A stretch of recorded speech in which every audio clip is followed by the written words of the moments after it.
उद्या बंद आहे बरं का. शेखर निकम. अध्यक्ष महोदय, सार्वजनिक बांधकाम विभागावर बाब क्रमांक 53 पृष्ठ क्रमांक 43 या विषयावर बोलत असताना चिपळूण मार्गावरील धोकादायक झालेल्या कुंभारली घाटाबाबत मी इथं माझी बाजू मांडतोय. गुहागर विजापूर मार्गावर असलेल्या चिपळूण व कराड या दोन मोठ्या शहरांना जोडणारा कुंभारली घाट आहे. सुदैवाने बांधकाम मंत्री देखील सातारा जिल्ह्यातले. हा घाट अतिशय धोकादायक झालेला आहे. अनेक ठिकाणी खूप बेकार परिस्थिती आहे. 5-6 दिवसापूर्वी एक कारचा ऍक्सिडेंट झाला, ज्याच्या वडिलांचं 1 महिन्यापूर्वी निधन झालं होतं. पुण्यावरून हे विश्वजित खेडेकर वय वर्ष 40 आणि त्याची आई सुरेखा खेडेकर वय वर्ष 67 हे गाडी नेत असताना एका वळणावरनं गाडी खाली गेली आणि 2 दिवस ती गाडी कुठं गेले, काय झाले, ऍक्सिडेंटचा पत्ता देखील कुठच्याच लोकांना मिळू शकला नाही आणि 2 जण तिथं मृत्युमुखी पडलेत. म्हणून माझी या निमित्ताने आग्रहाची मागणी आहे की या घाटाला संरक्षित कट्टे चांगल्या पद्धतीने व्हावेत. वेगवेगळे जे संरक्षणाचे मार्ग आहेत ते इथं वापरावेत, जेणेकरून creative is better than cure ह्या म्हणीचा वापर इथं करता येईल. कारण अनेक जणांचे ऍक्सिडेंट या कुंभारली घाटामध्ये सातत्याने होत असतात.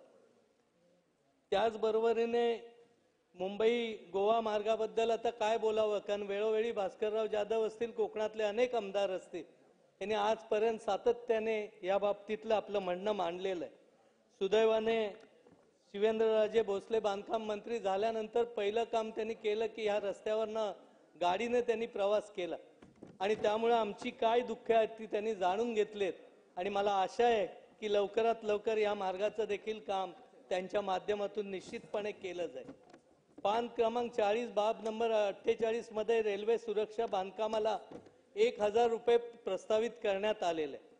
माझी या निमित्ताने आग्रही मागणी आहे की आमचं कळंबस्थ गाव आहे चिपळूण येथे, असं एकच गाव आहे की ज्यामध्ये रेल्वेचं क्रॉसिंग होतं आणि हे क्रॉसिंग होत असताना गेल्या 3 ते 4 दिवसामध्ये सातत्याने फाटकच बंद न पडल्यामुळे रेल्वे तशाच गेलेल्या आहेत. सुदैवाने तिथं ऍक्सिडेंट झाला नाही, अन्यथा मोठ्या अपघाताला तिथं होतं. त्यामुळे खूप रेल्वेच्या फाटकाचा विचार करता ओव्हरहेड ब्रिजची मागणी मी मागणी करतोय, ज्यामध्ये रेल्वे सुरक्षा बांधकामाच्या जो आपण वर्ग करणार आहेत निधी, त्यामध्ये ह्या ओव्हरहेड ब्रिजचा आपण वापर लवकर मंजुरी द्यावी.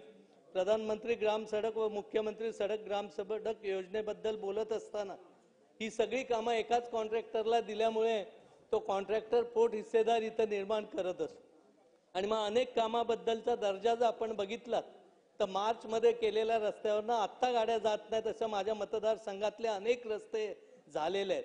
म्हणून मी आग्रहाची मागणी एवढीच करतो की या सर्व कॉन्ट्रॅक्टरना चांगल्या पद्धतीने ताकीद देऊन पुन्हा नव्याने चांगले रस्ते करण्याचा प्रयत्न करावा. कारण आपल्याला माहिती आहे की आपल्याकडे रस्त्याला जर 1 किलोमीटरला 20 लाख रुपये नियोजनमधनं मिळत असतील तर ह्यामध्ये 60-65 लाख ते 75 लाखांपर्यंतचा निधी किलोमीटरला दिला जातो. त्यामुळे त्याही बाबतीतला विचार व्हावा. त्याचबरोबर सार्वजनिक बांधकामच्या जे रस्ते आहेत तिथं वृक्ष लागवडीसाठी त्यामध्ये आपलं नियोजन केलेलं असतं, पण असा एकही रस्ता नाही की ज्या रस्त्याच्या दुतर्फा झाडं लावलेले. माझी आग्रहाची विनंती आहे अध्यक्ष महोदय की ही झाडं लावत असताना देशी वृक्ष लावावीत आणि त्याची निगा देखील करण्याची जबाबदारी सार्वजनिक बांधकाम विभागाने निश्चितपणे घ्यावी. जिल्हा परिषद अंतर्गत ग्रामीण रस्ते, साकव, पूल या संबंधी आम्ही नेहमीच मागणी करत आलेलो. अतिवृष्टीचा आमचा भाग आहे, डोंगराळ भाग आहे, वाड्या वस्त्या लांब लांब आहेत. एका वाडीतून दुसऱ्या वाडीत जायचं तर 2-2 किलोमीटर जावं लागतं. त्यामुळे हे रस्ते देखील लवकरात लवकर जास्त प्रमाणात घेण्यात यावेत आणि साकव प्रोग्राम आम्ही दरवेळी म्हणतो की आम्ही दरवेळी घेणार आहोत, पण नक्की कधी घेणार आहोत त्याबाबतचा देखील खुलासा करावा. बाब क्रमांक 59 पृष्ठ क्रमांक 47 वर उपजिल्हा रुग्णालय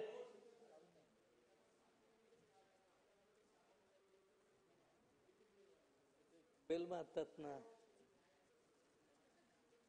आपल्याला माहिती आहे मंत्री महोदयानं साकव कल्प आहे कारण ते नेहमी कोकणात येत असतात. साकव म्हणजे आमच्या नद्यांवर, छोट्या छोट्या नद्यांवर बांधले जाणारे साकव ते शाळेतल्या मुलांसाठी, विशेषतः धनगर समाजाची मुलं असतील, इतर समाजाची मुलं असतील, खूप वाड्या वस्त्यात राहत असतात. तर ह्यांना या नदीवरनं त्या नदीवर जाण्यासाठी साकवांची खूप गरज असते. पावसाळ्यामध्ये पडणाऱ्या पाण्यातून ही मुलं जात असतात, मोठा पूर येत असतो आणि अशा वेळी साकवांची गरज असते. माझ्या माहितीप्रमाणे 2, 3, 4 वेळा स्वतः भास्कर शेटनेही हा मुद्दा जागृतपणे मांडलाय. आपल्याकडे आम्ही खूप आशेने बघतोय आणि आपण निश्चितपणे हा विषय मार्गी लावाल असं मला वाटतं. उपजिल्हालय रुग्णालय कामथे येथे 200 बेडचं सुसज्ज रुग्णालय उभारण्याची मागणी मी आरोग्य विभागाच्या माध्यमातून करतो. कारण आम्हाला माहिती आहे आमचं सिव्हिल हॉस्पिटल जे आता उभं राहिलं ते मेडिकल कॉलेजकडे वर्ग करण्यात आलं आणि मग त्यामुळे तिथे चांगल्या पद्धतीचं हॉस्पिटल आमच्या जिल्ह्यामध्ये दुसरं नाही. आणि कामतं असं आहे, सेंटर आहे, भास्कर शेठच्या मतदारसंघातला गाव आहे आणि आमच्या चिपळूण तालुक्यासाठी अतिशय उपयोगी रुग्णालय आहे, ज्याचा उपयोग रस्त्यावर रोडवरच्या ॲक्सिडेंटमध्ये सर्वात पहिल्यांदा करण्यासाठी आहे. तर माझी आग्रही मागणी आहे 200 बेडचं रुग्णालय कामत्याचं व्हावं आणि अतिशय चांगल्या पद्धतीने ते हॉस्पिटल देखील होण्याच्या बाबतीत विचार करावा.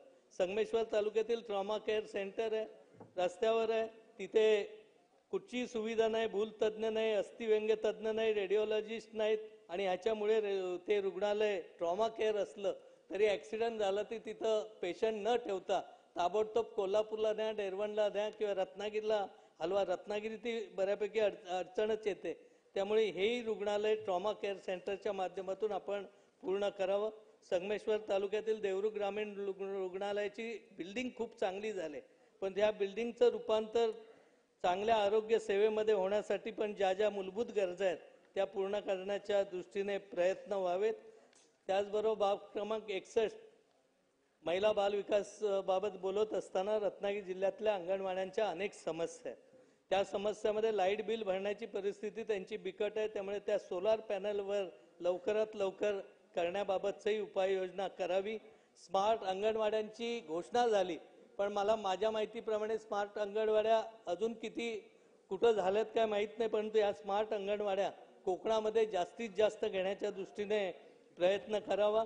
अनेक जणांनी 2100 रुपये द्या सांगितलेत लाडक्या बहिणीला, त्यात ती मागणी आहे. पण माझी या निमित्ताने आग्रहाची मागणी आहे की निवडणुकीमध्ये जे पात्र लाडक्या बहिणी झाल्यात त्यांना आता कुठच्याही परिस्थितीत अपात्र करू नका. नव्याने ज्या घेणार आहात आपण नव्याने घ्याल त्याला ज्या काय अटी आणि शर्ती लावायच्यात त्या किती लावा, त्याबद्दल आमचं काही मत नाही. तर या लाडक्या बहिणींचं आपण जे अनुदान ज्यांना दिलंय त्यांचं कोणाचंही कमी करू नका ही आग्रही विनंती आहे. जे मनापासून करतील त्यांचं करा, पण आपल्या माध्यमातून करू नका. असे विषय आहेत. मला बोलायला दिली संधी त्याबद्दल मनापासून धन्यवाद.